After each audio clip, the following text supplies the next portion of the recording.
I was coming off the train that night after an appointment with the city with the fertility doctor. Multiple physicians confirmed that my chances of conception were marginal at best, but I still had hope. The appointment ran later than I would have liked, so I was anxious to get home. The parking lot was near empty, which it wasn't surprising, as there was hardly any passengers on the train.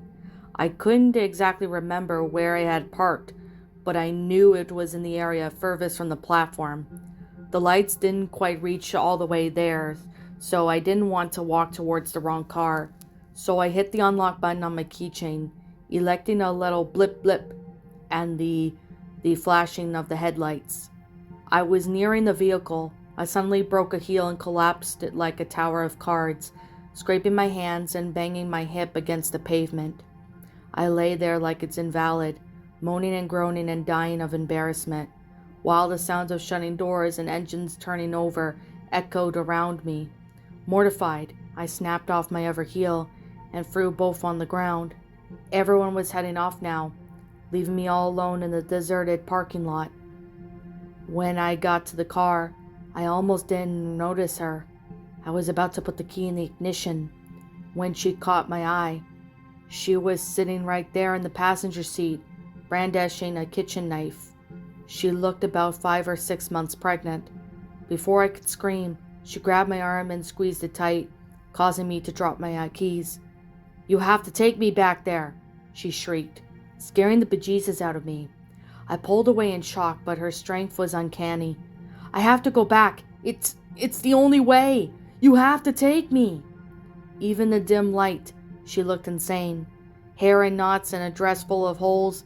I can only think that it was that knife of her trembling head. I raised my left arm, preparing to grab her wrist when she tried to stab me. "Let's go! Help! Somebody help!" I knew there was no one nearby, but hopefully a station employee would hear me shouting. "No!" she bellowed. You have to take me back there!" Her voice was so loud and aggressive that I could feel each word striking me in the face. "Please, I just need a ride. You have to help me." "Please don't hurt me," I begged. "I'll do anything you say." I didn't plan on doing anything she said. I just wanted her to calm down long enough to escape. It seemed to work, only because she loosened her grip slightly and stopped screaming. There was a long pause before she spoke again, during which I could hear both our hearts fiercely beating. "I just need a ride," she mumbled meekly. "I have to go back there. Just take me there, and you can go." Something in her delivery sounded sincere, despite the danger she presented, but I was terrified of what she might be capable of. "Please just let me go." I tried to speak, as non-threatening as possible, and appealed to her material instincts. "What about your baby? This isn't good for your child." I was shunned by her response.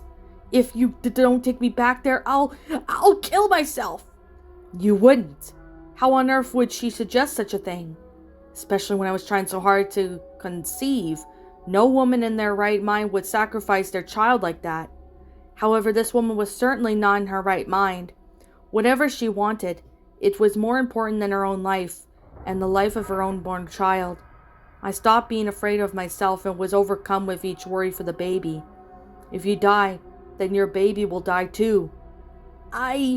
She began and looked down at her moderately protruding belly. "I don't want to die, but you don't understand." I couldn't quite see the tears running down her face, but I could tell she spoke that she was sobbing. I have to go back there. It's the only way. I promise. You can just drop me there and go." She looked up at me again and turned to me.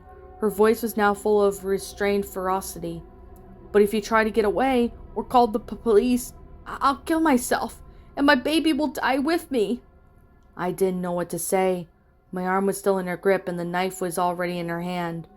Maybe she was telling the truth and she just needed to be dropped off somewhere.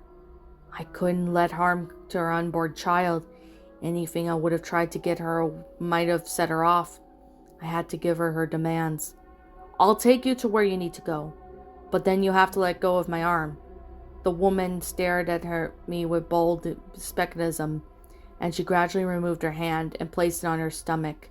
We continued to make eye contact as I reached down and picked up my keys and then put them in the ignition. I could see her sense of relief when I turned the key and started the car. We drove for almost an hour before I said another word. The woman kept giving me vague directions as I tried my best to figure out where she was trying to get to. Finally, I asked her for the address, but all she said is she didn't know it, and she could just feel which direction to go. I didn't know if we were ever going to get our destination or if is there ever one. I was afraid I'd be driving all night with a violent psychopath as a passenger. "I have to go back," she would mutter every now and then. "I have to go back there. It's the only way." The only way. I didn't want to ask her what she meant. I didn't want to talk to her at all, but she insisted. "Talk to me. I need you to talk. I'm scared." I couldn't imagine what she was afraid of. I was the one who should be scared, not her. When she had the knife, she didn't respond. She then asked me, "What's your name?" My name? Surely I wasn't going to give her my real name, but I had to tell her something. "It's Mary." "Mary," the woman repeated back. "Mary," she kept saying as she rubbed her belly and rolled her eye around. "Mary." "What's yours?" I was hesitant to ask, but I wanted her to stop saying Mary.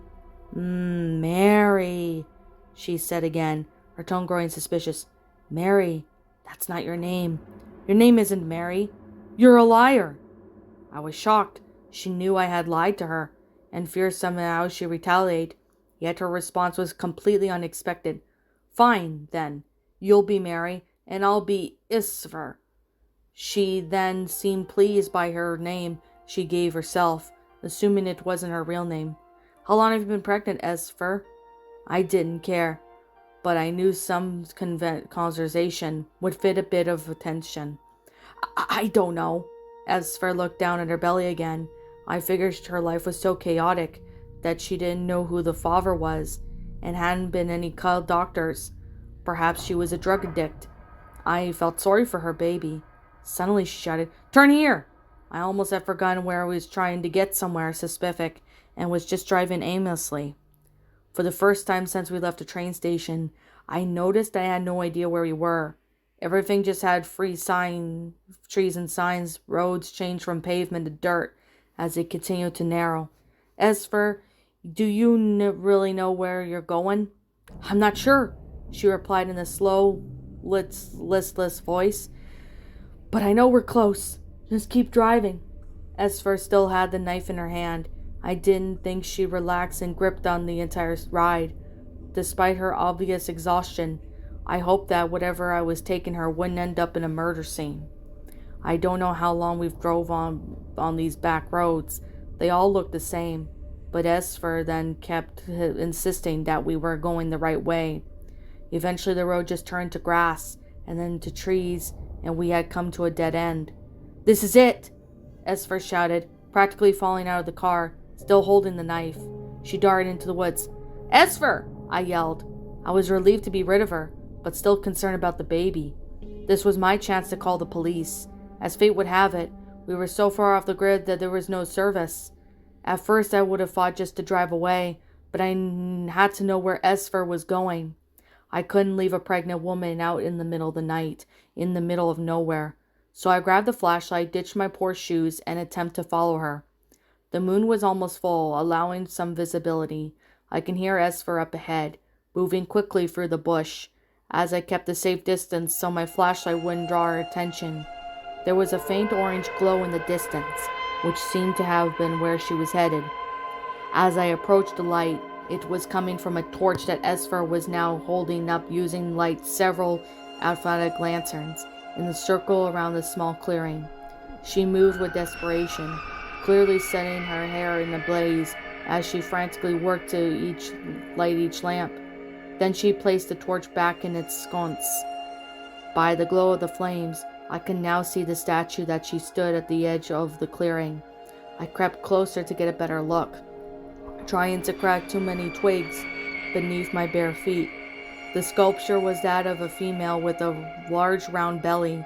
She was sitting with her legs spread apart and her head face down towards her swollen blossom.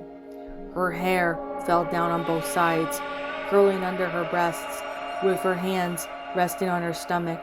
Esfer stuck the knife into the ground and then knelt down before the statue, gazing up at it with bare hands, planted into the dirt. I didn't want to interrupt or she might run off again, so I just watched and waited for something to happen. "This isn't what I wanted," she said sadly. "I hate this. I hate the way it feels. The thoughts of it puts in my head. I can't take it anymore." Something in her words gave me tremble chills. "I don't want it anymore. Take it back." I couldn't believe it. She was talking about her baby. I was about to intervene, but I hesitated when she picked up the knife again. "If you don't take it out, I'll kill it. I swear. I will. I'll stab it right now." Esfer held the point of her knife to her belly. Somehow I knew she wouldn't do it, as it was some sort of bluff. But for whose benefit? Then he appeared from behind the statue, and he looked about 6 years old and wore no clothes. Esfer seemed surprised to see him, yet unaware of who he was. The boy stood between her and the statue, staring at Esfer in stoic silence. "Take it back!" she screamed at him. "This isn't what I wanted." She made no attempt to touch the boy. I could tell that she was afraid of him. "Please," she cried. "I can't take it anymore. I swear I'll kill it, even if it bled to death." The boy was still saying nothing. Suddenly Esfer gave a yelp and dropped the knife. I wasn't sure why at first, until I saw them. The hands. 4 hands came out of the ground and grabbed her by the wrists and ankles. They seemed to have moved through the soil, where if it had been mud, yet Esfer's body didn't sink. I wondered for a moment if I was seeing what was real or not. Maybe I was too far away to see correctly, or maybe the dancing flames were obscuring reality. I was too petrified to help, but it seemed like this was what she had come for. As dreaded as it was, then I saw something else, a 5th hand. The hand holding her ankles started slowly spreading her legs apart, as the 5th hand reached up towards her pelvis. Esfer whimpered and moaned as the little baby boy looked on. Expressions. I couldn't make out exactly what was going on, but when I heard the horrible noises Esfer started to make, I knew that the 5th hand forced its way down her area. Esfer released into the most anguish, unearthly screams. I never thought a human could make those types of sounds. I tried to look her away, but I was hypnotized by the unimaginable scene playing out before me. The hands continued to move up inside her, until I could see the elbow and the arm. The boy just stared at poor Esfer as the arms began to retract, bringing out a small, wriggling baby body into the light of the moon and fire. I honestly say I didn't know whatever it was, a human or something horrible. I couldn't hold it any longer. I had to scream. Esfer didn't even notice, as she was drained of strength at this point, but the boy looked right at me. I ran through the woods, screaming and crying. I had to get away. My car could have been anywhere, so I kept hitting on lock on my keychain, following the sounds, finally seeing my lights flash. Wasting no time, I threw in reverse, slammed down the gas. I couldn't get out of there fast enough. I felt guilty of leaving Esfer, but I was too scared to do anything about it. Finding my way back proved high impossible night, since we used Esfer's inner GPS to get there. Maybe there was no way out. I was growing more and more hysterical, so I just pulled over to cry.